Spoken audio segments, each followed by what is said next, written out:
A gated island community in Montreal, a biotech company is hired to take care of the fields of an exclusive golf club. They spray the area with their latest fertilizer, which melts the snow and keeps the grass nicely fresh and green during winter, so rich people can play golf all year. The next day in town, security guard Dan brings a bunch of supplies to his home.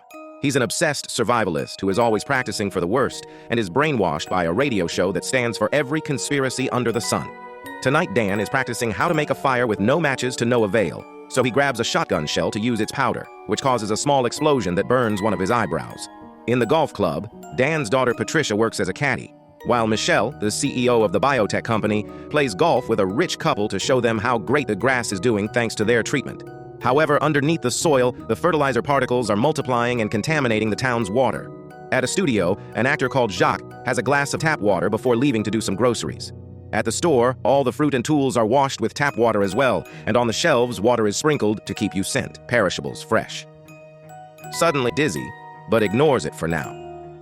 When he arrives that his teeth are turning green and his stomach is growling. By the time he finds room, he's a full zombie and bites the poor woman, eating her flesh and making her transform as well. Jacques joins her in the tub as their eyes turn green and they grind to a halt. Back in the club, a man runs out as he yells, "They must run because people are sick," and soon a bunch of zombie employees come out to chase after him. At that moment, a dog also appears and the wife calls it over, but the animal furiously jumps on her and bites her neck. Michelle and the husband immediately toss the dog away, only to see more zombies showing up. While the woman freezes as her body transforms, both men rush inside the building and lock the door to keep the zombies out. However, the dog manages to sneak in and bites the husband in the leg, so they lock it up in another room. The zombies gather at the door and start pounding before the husband also transforms and starts chasing after Michelle, who rushes to hide in the kitchen after grabbing a knife. In town, Dan gets a call from an old lady who says her neighbors are being extra noisy and fighting a lot. Dan goes over there, and when he rings the bell, the neighbors appear against the door, revealing they're zombies. At the same time, the old lady turns into a zombie too and starts chasing after Dan, who immediately hides in his car and tries calling for backup, but nobody answers him. As more zombies appear outside his window, Dan also tries calling Patricia, but she doesn't answer either because she's busy trying to escape from the zombies. Getting worried, Dan decides to ditch the company car and get his car with a weapon to go looking for his daughter. Nearby, teenage boy Andre almost uses tap water to make his sister Annie's milk, but his mom reminds him to use bottled water to keep the baby safe. Andre never drinks water of any kind, preferring to stick to soda. Soon, the mother starts feeling dizzy, but Andre blames it on all her exercising. Moments later, the mother turns into a zombie and tries to attack Andre, chasing him through the house. Terrified, the kid runs outside and trips, but when the mother is about to reach him, Dan hits her with his car. She's injured, but still alive, and wants to help her, but Dan stops him. He explains that 911 isn't picking up and tells Andre to hide in his house, then he leaves. More zombies are coming and Andre refuses to leave his mother, so he grabs her by the legs and drags her back into the house. After rushing to close all the doors, he tries calling 911, only to get a record message saying that the island is under quarantine. At the bridge that connects the island with the mainland, it's revealed that cops from the city have put up a gate and nobody can go in or out. At that moment, the mother tries to attack Annie, so Andre drags her away and locks her up in the bathroom. The mother notices that the showerhead is dropping some water and decides to get inside the tub.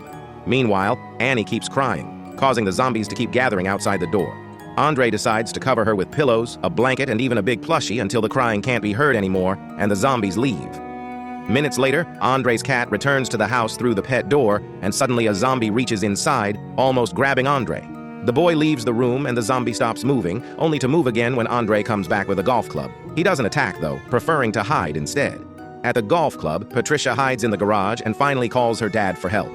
Soon Dan arrives and finds a bunch of zombies outside, but he doesn't hesitate to fight them, quickly killing a few with a knife and knocking down others before rushing inside. At that moment, the police move away from the bridge gate because the military arrives in planes to bomb the main areas of the island, which cuts off the power.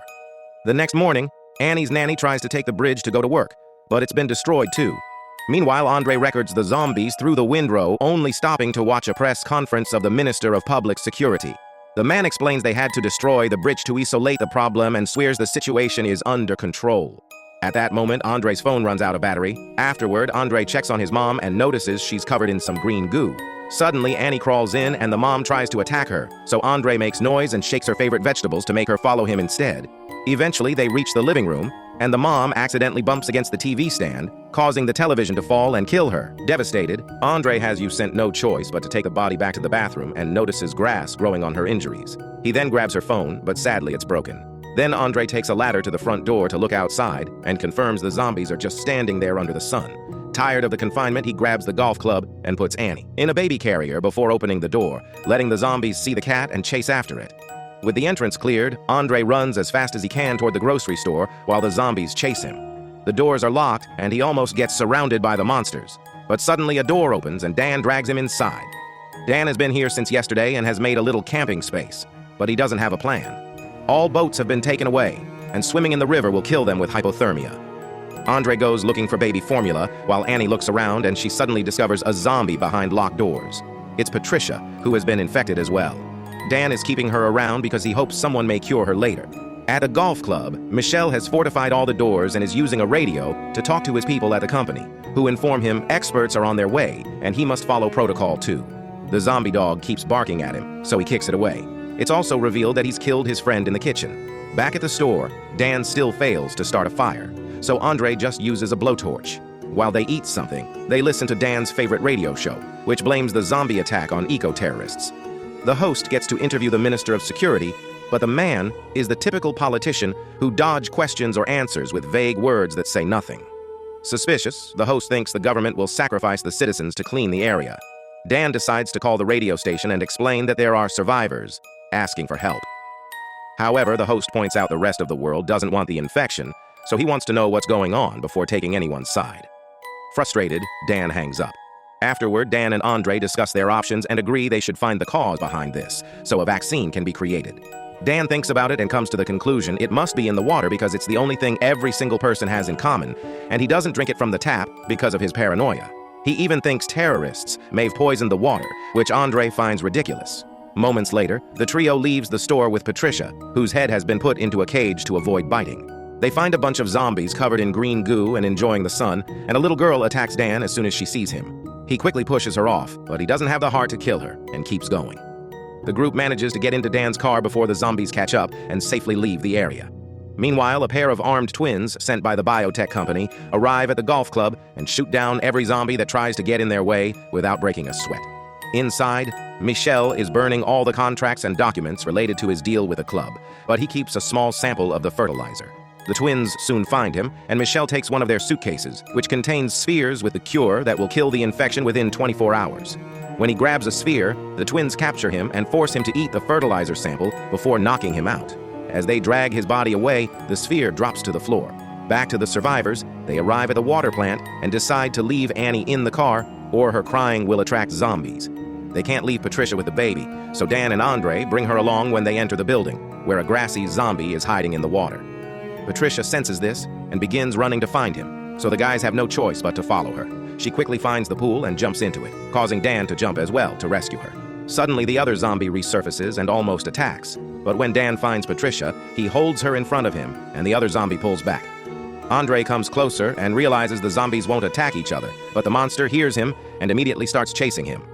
While Andre goes outside and more zombies join the chase, Dan tries to get Patricia out of the water and accidentally tears off her arm. Eventually, Andre reaches the car to hide inside, and soon Dan comes out too, using Patricia as a shield to keep the zombies at bay. They join the siblings in the car, and Andre hears a noise that makes him realize Patricia also has a phone. He takes it and uses her severed arm to unlock it, which makes him notice that grass growing on the wound. Dan thinks grass in winter is weird until he remembers the golf club's latest innovation, realizing this isn't the work of terrorists, but of golfers. At the golf club, the twins begin breaking the spheres on the grass to get rid of all the evidence. Soon, Dan's group arrives, and they notice the strange smoke on the grass, so Andre makes sure to record everything. They rush to the front door and find it locked, so Dan looks for another entrance. He climbs to the roof and gets inside to open the door for the others, then locks Patricia in the storage room while Andre uses chairs to form a playpen for Annie. Dan and Andre begin investigating the building and find the dog, which is still breathing and covered in grass. At that moment, Dan starts feeling dizzy and Annie begins crying, so Andre rushes to her to calm her down.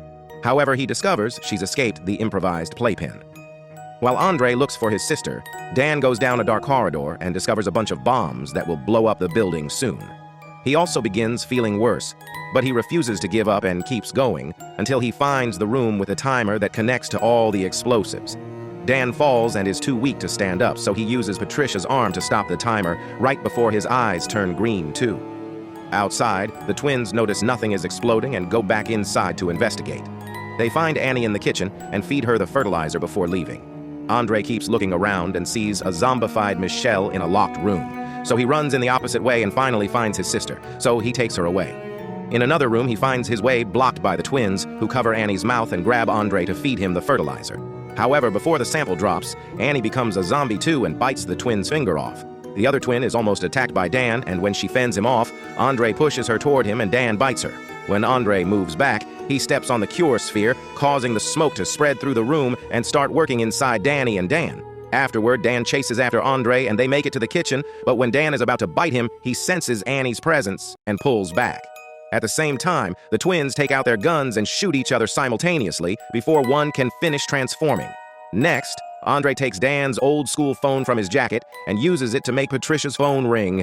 When he finds it, he makes a video explaining everything, begging for help.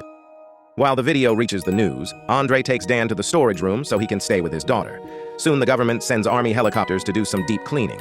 A group of soldiers uses flamethrowers to burn down any zombie in their path. And Andre goes out to ask for help, bringing Patricia's arm to be used for vaccines. However, another survivor reaches the soldiers first, only to be shot down. As the cure kicks in and Annie gets better, Andre decides to hide since obviously the soldiers aren't here to save anyone. At the golf club, Dan also recovers, but when the soldiers open the door, they immediately burn him and Patricia down. The Minister of Public Security announces that the infection has already been contained and eliminated, but he's seen drinking from a mug with the logo of the biotech company, implying he was all along. Andre keeps wandering around, finding more bodies of survivors that were shot down. Suddenly, he notices something in the river. It's a boat of volunteers led by Annie's nanny, who rescue him without hesitation. As they leave the island, Andre realizes the arm is useless now and throws it in the water, where a fish takes a bite and quickly becomes a zombie.